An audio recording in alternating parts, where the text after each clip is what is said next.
Welcome, Divine listeners, to episode 2 of the Divine Dialogue podcast. Thanks for coming back. So we're going to go ahead and continue with our exploration of the Balto movie. For episode 2, I'm going to get into Balto showing Jenna the Northern Lights. And I've decided to name this episode Finding Beauty in Brokenness. And I mean, I could name this episode so many different things because the Northern Lights in the story mean definitely more than one thing, as we're going to discuss. But I really do like that he is able to take a very bleak situation and find beauty. I think it's a wonderful lesson. But we're going to go ahead and do a little recap of the scene, and then we'll get into the soul meaning here. So at this point in the story, Balto hasn't learned of the sickness that is plaguing the town, specifically the kids of the town, and this is going to be the main plot point of the whole story. Jenna is standing like on her front paws, anxiously at the window, staring from the outside. She's watching her little girl Rosie cough and struggle through this illness. And Balto initially mistakes her distance as disinterest because he's attempting to court her. He's asking her if she wants to, go chase some things in the street with him and kind of just hang out with him. But once he realizes she's preoccupied, he learns what's going on. She tells him about Rosie coughing, but she's not sure exactly what's wrong, but she knows there's something wrong. And Balto tells her that he can take her closer so that she can listen to what's being talked about. And he uses his wolf paws to nail through a couple gates, saying that he has the keys to the city. And he feels a little bit self-conscious because Jenna is surprised that he can get through these barriers that are outside.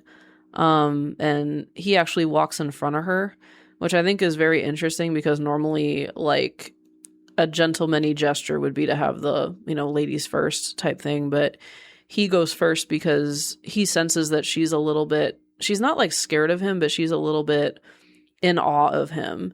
And because he's so used to fear, he kind of interprets that as, oh, she's not comfortable, so I'll go first. So he's self-conscious about that. But they walk under the floor of the medical ward, and it's just as gloomy down there as the situation that they were just looking through the window at. And Balto leads her to basically just underneath where the doctors are. There are broken bottles and there's light from the room above. And he's telling her, dogs have traveled so far just to come right here. And he says, look how beautiful the bottles are. And, he says, you're looking at them half empty. And then Jenna says, they're all empty. They're broken bottles. And he positions the bottles to catch the light just right from the room above, and the quote-unquote northern lights appear on the wall in front of them.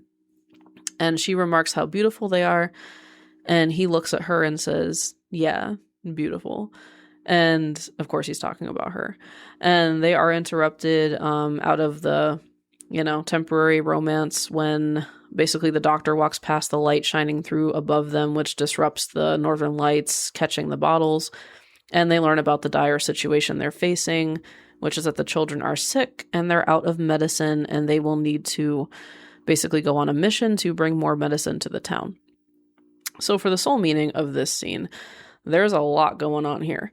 So Balto is obviously enamored with Jenna, and it's not subtle. But even in leading her to more answers, we see him struggle with his wolf part, with the door, like when he lets her go through ahead of him. But he still manages to turn basically what's a recon mission into a romantic outing, which is pretty impressive. And what I love about this scene is that it shows us that beauty is always there. You just have to know where to look and how to position the broken pieces to catch the light so that you can see it. And the Northern Lights becomes a focal point of sorts in this story. It's Jenna and Balto's entire foundation for their relationship, which is follow your true north. His true north speaking to her and her speaking to him. Obviously, his true north is finding his wolf part and accepting it. And I think for her true north is because steel is, essentially the anti-Balto in this story, so he's trying to pursue Jenna.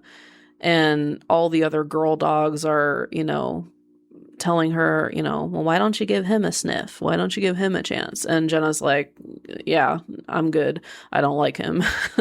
He's very egoic and gross, and I'm not into that.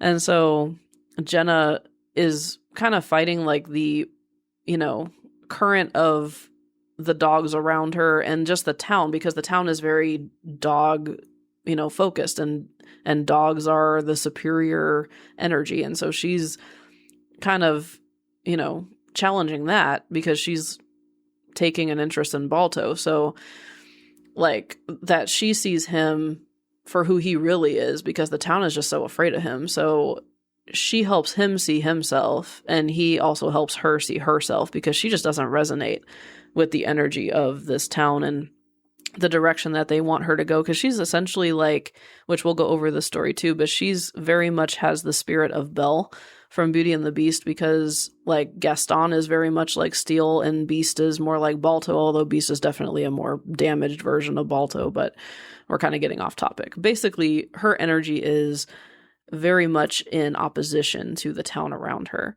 And I also think it's important to kind of note that Jenna may struggle a little more when things get bleak, because for her, life has mostly made sense.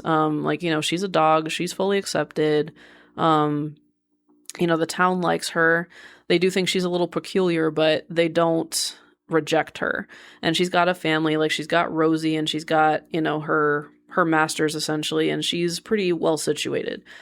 For Balto, he has had a lot of practice arranging the broken bottles in his life. But even in that moment, he is focused completely on her, because she doesn't need to be positioned to catch the light. She's always beautiful, and he knows it.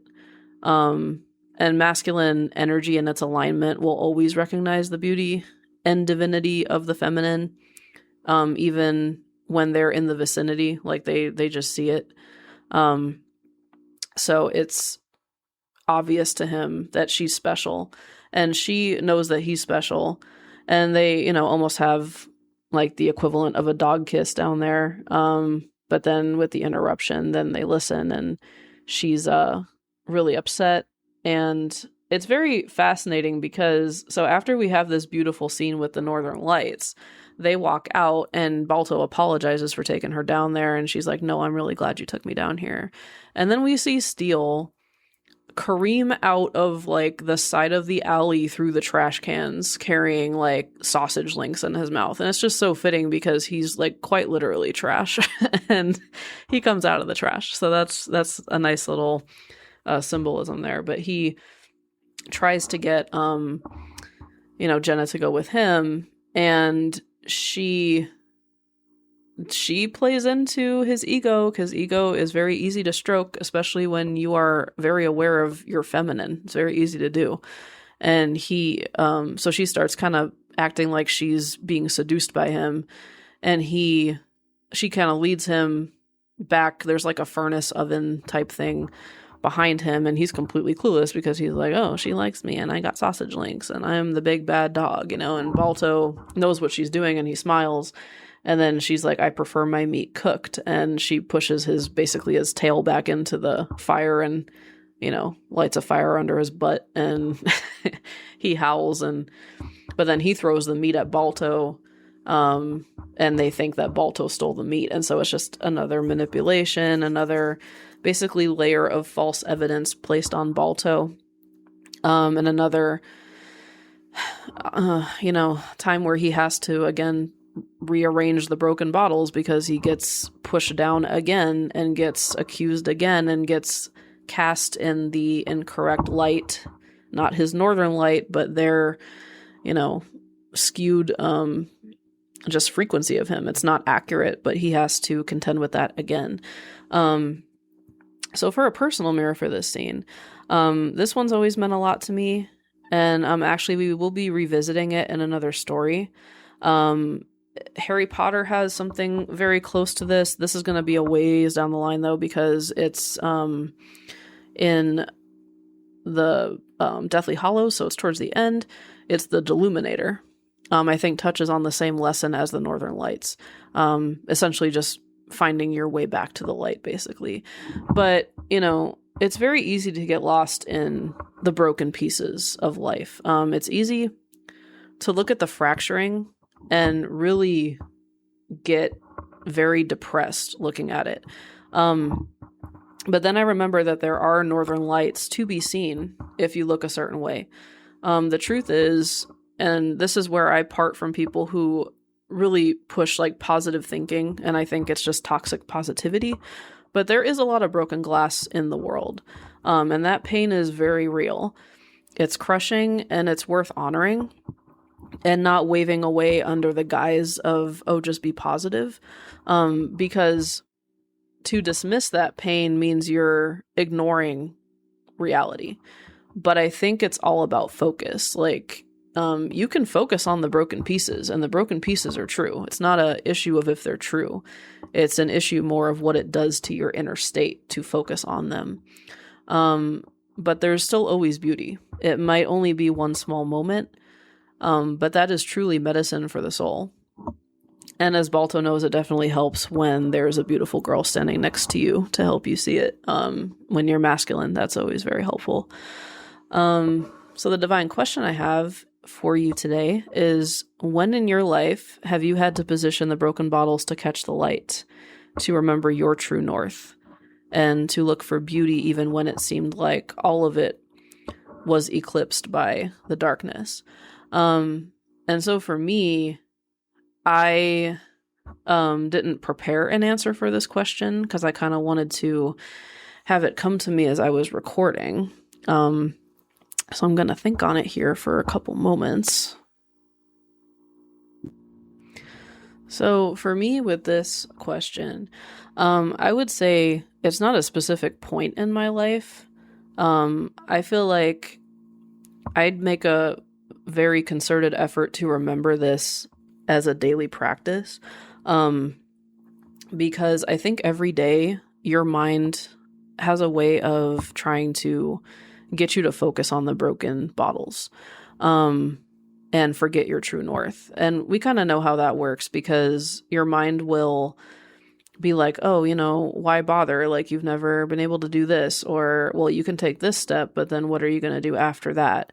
And it's very future focused, and it brings the past in as well, to remind you of why maybe certain attempts to remember your true north failed.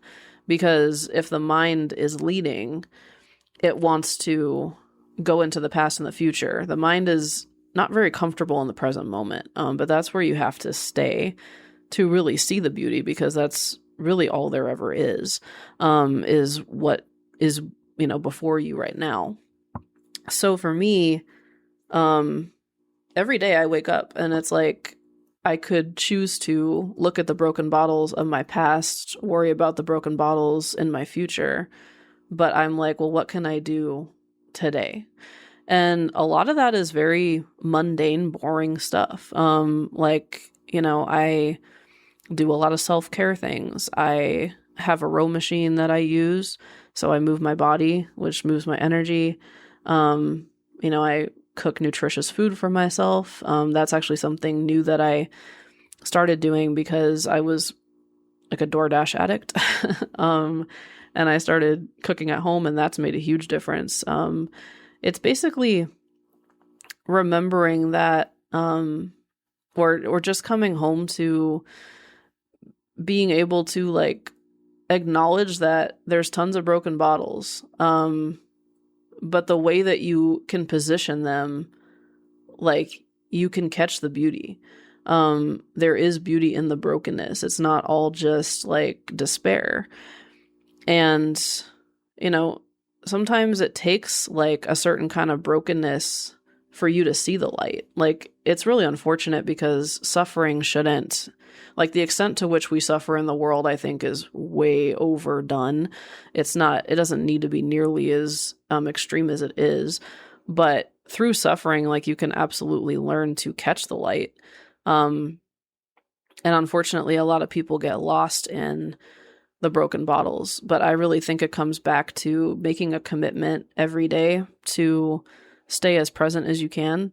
And essentially, if things external to you are not going the way you want, refocus on what you can do. And like I said, sometimes that's as simple as making yourself a nice meal because you're putting creative energy into nourishing yourself. It can be as simple as getting on a row machine and going for like a 15 or 20 minute row. And in my case, mine is very game inspired, so I can unlock new levels on it and it's really fun. Or, I have an altar that I sit by so I can like journal a little bit and just sit with myself. And I also think for all of you who might be struggling with turning broken bottles into your northern lights or your true north, maybe consider starting a gratitude journal. That helped me a lot. I still do it, not every day, but that can be very helpful. Just to look for small things that, you're grateful for, because there's always something. And it's basically like, energy flows where attention goes, I really think is true. So it's important to keep that in mind. Don't lose track of your true north. And we will see this come back later, because Jenna basically learns how to position the broken bottles. So Balto taught her that. And she helps him get home as well. He needs to rely on himself to do it, but she also helps him find his way back. Because of course he is going to be a very crucial part of this entire story since he's the main character. And in the next episode, which is probably going to be the longest of the series, we're going to get into basically the part of the story where Balto looks for Steel, because basically Steel and the team of dogs, so Balto is banned from helping them. He goes out to try to find them because they are gone longer than expected, and the town knows that something has gone wrong with their mission to go fetch the medicine. So Balto goes out and tries to find them. And in that episode, we get into basically how insane Steel is, and then when Balto finally breaks through and finds his inner wolf, and that's like a huge climactic part of the story where he fully integrates himself. And we're going to talk about that in the next episode. But until then, divine listeners, thank you once again for joining this latest episode. Again, I do have in the show notes my business email. If you have any show suggestions or anything you'd like to say, I'm totally open to having, dialogue outside of this podcast. That's a big reason why I'm doing this. I hope to find an audience that wants to talk about these things. So if you have anything you'd like to say, any feedback on episodes, any suggestions for shows, please send them my way and I will get back to you as soon as I can. But I will go ahead and leave it there. And next week we will get into episode 3, only 2 episodes left of Balto. And then I plan to go ahead and venture into the Harry Potter series. So thank you, divine listeners, for tuning in, and I will catch you on the next one.